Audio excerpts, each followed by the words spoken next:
Hello friends and family too, if you're watching and listening now or in the future. I thought I'd make a video today about sensory play. I do have a few slideshows on my channel in a playlist, but I decided it was time to have a chat about it. Sometimes there's a bit of misunderstanding about this kind of activity, so I'll talk about a few things.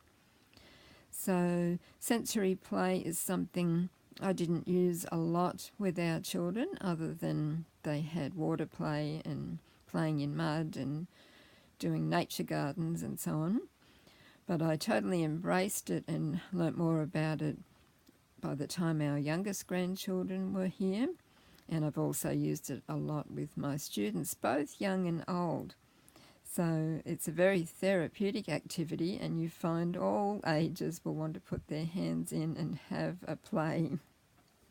And I admit that this particular setup, the one that I made in the past week, was really as a comfort for me, though I will introduce it to my little granddaughter next visit. So this is a sensory bin based on coloured rice. And I have a recipe for that on my channel. It's vinegar and food colouring, and you dry out the rice. And so I did make a totally pink one for our little granddaughter, and she's played with it so often across the past year or so. In fact, when we visited recently, it was one of the first things she said to me, "Where's your pink rice, Nana?" And of course it's a little hard to travel with, though I should try and put up some kind of travel kit together. So this one based on the pink and blue rice, and then all sorts of little toys, baby shower items in there. So I did start our youngest granddaughter playing with them when she was under 1. It helped that she has a dummy pacifier, and when that's in their mouth they tend not to be tempted so much to put things in their mouth.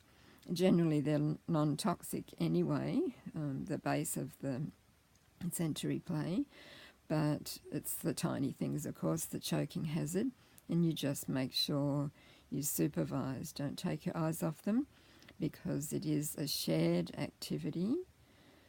Definitely not something you send them away to play with on their own until they were older, of course. And so it's great for sorting and counting when they're old enough to find same items and put them together, talking about colours. So in here I've used little toys that came from the baby shower section of a $2 store. I couldn't resist the little pink and blue boots for the scooping, but you can use all sorts of spoons and cups and scoops. And there's the word baby in pink and blue, and then the cutest pink and blue plastic teddies, and little baby bottles, and pins, and dummies. And somewhere in there, there should also be pegs. Unless I forgot to put them in, perhaps I didn't get any. So you can hear too, the sound of it is lots of fun. But it's certainly lots of fun to put your hands through it.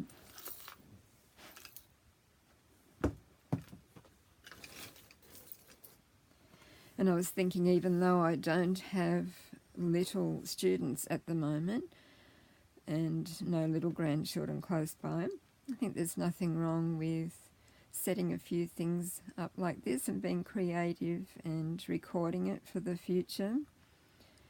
Keeps me sane, and it's a bit of fun, and it educates others too. So I've looked long and hard for sensory play ideas, and there's a lot more out there now than when I first started looking.